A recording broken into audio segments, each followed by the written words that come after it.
Kalian sedang menulis karya tulis atau karya ilmiah? Ini adalah video yang tepat.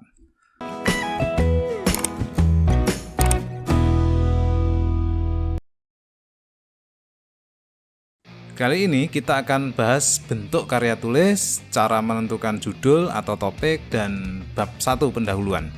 Fokus pembahasannya adalah bab 1 ya, pendahuluan, dan nanti kita akan bahas juga contoh-contohnya.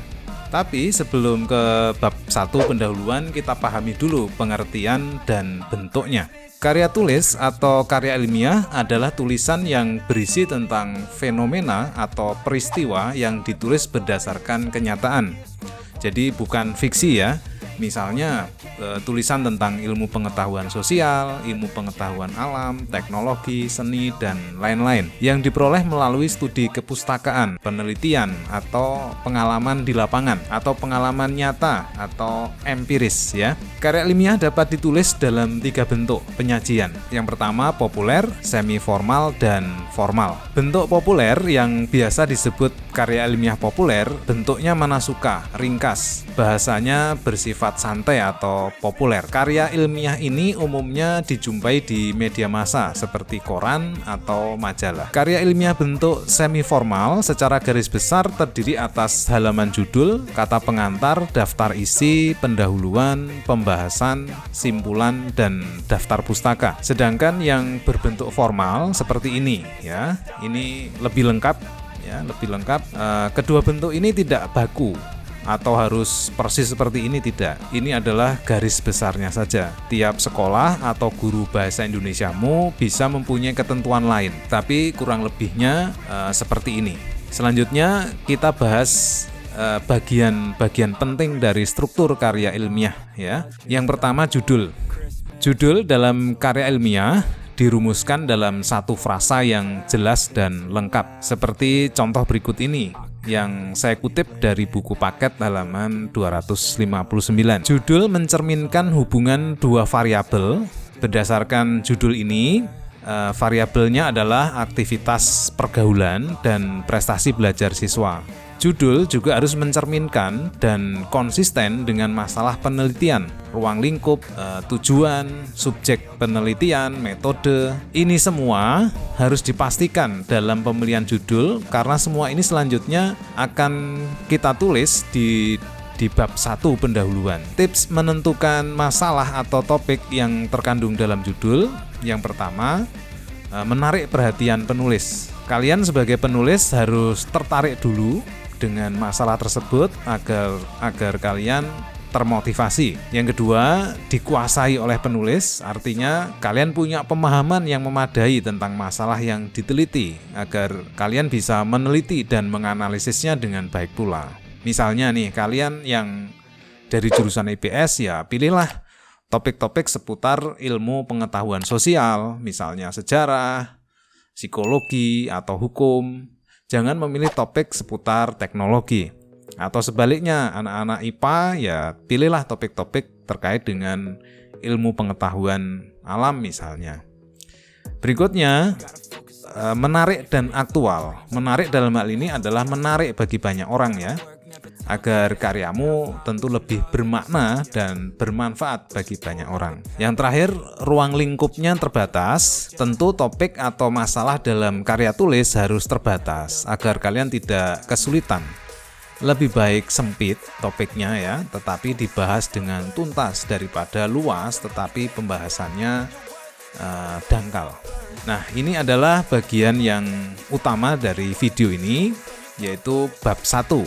Di bab 1 ini terdiri atas bagian latar belakang masalah, pembatasan masalah, rumusan masalah, tujuan penelitian dan manfaat penelitian, dan sistematika penulisan. Kita bahas satu persatu. Yang pertama, A. Latar belakang masalah. Uraian pada latar belakang masalah dimaksudkan untuk menjelaskan alasan timbulnya masalah dan pentingnya masalah itu untuk dibahas, baik itu dari segi pengembangan ilmu, kemasyarakatan, maupun dalam kaitannya dengan kehidupan pada umumnya. Ada 2 kata kunci yang penting dalam hal ini, yaitu alasan timbulnya masalah dan pentingnya untuk dibahas. Dengan demikian, isi latar belakang masalah ada dua hal ya.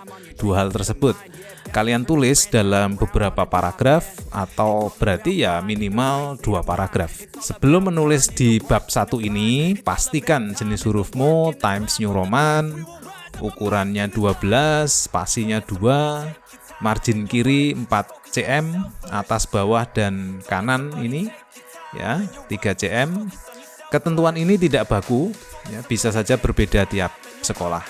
Perhatikan pula ini bagian ini kerapiannya ya dan penomorannya ini konsisten ya, dan diberlakukan juga untuk subbab dan halaman-halaman selanjutnya. Berikutnya B, batasan masalah. Bagian ini adalah menjelaskan ruang lingkup masalah yang ingin dibatasi oleh peneliti, yang disebabkan masalah yang terlalu luas atau lebar itu bisa mengakibatkan penelitian itu tidak bisa fokus. Ini adalah contoh pembatasan masalah ya, batasan masalah berdasarkan judul yang sudah kita bahas sebelumnya. Perhatikan judul dan batasan masalah ini ya. Hentikan dulu videonya dan baca sendiri contoh ini biar durasi videonya tidak terlalu lama. Subbab berikutnya, rumusan masalah.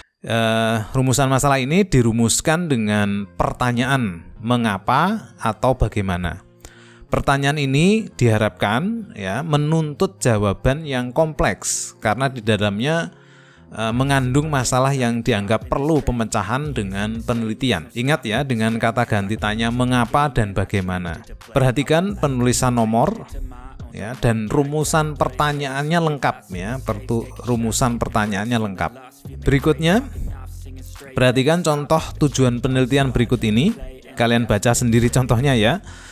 Ini contohnya masih berdasarkan masalah yang tadi sudah kita bahas. Tujuan itu merupakan pernyataan mengenai fokus pembahasan di dalam penulisan karya ilmiah dan berdasarkan masalah yang telah dirumuskan. Kalau rumusan masalahnya ada 2, ya berarti tujuannya ada 2 juga. Tujuan dirumuskan seperti contoh ini. Sederhananya, pertanyaan dalam rumusan masalah diubah menjadi pernyataan dan diawali dengan kata mendeskripsikan.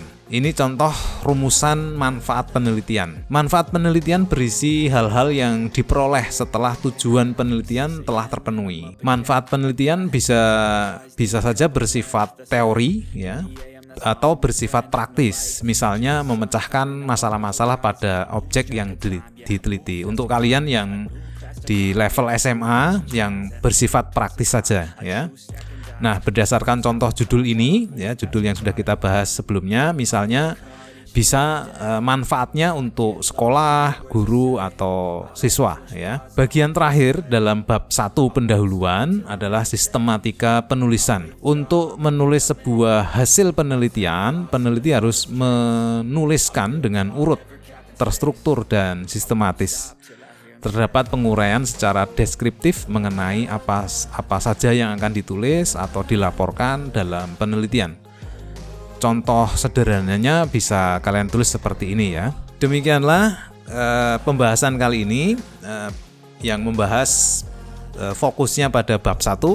Semoga bermanfaat. Ditunggu video berikutnya. Sampai jumpa.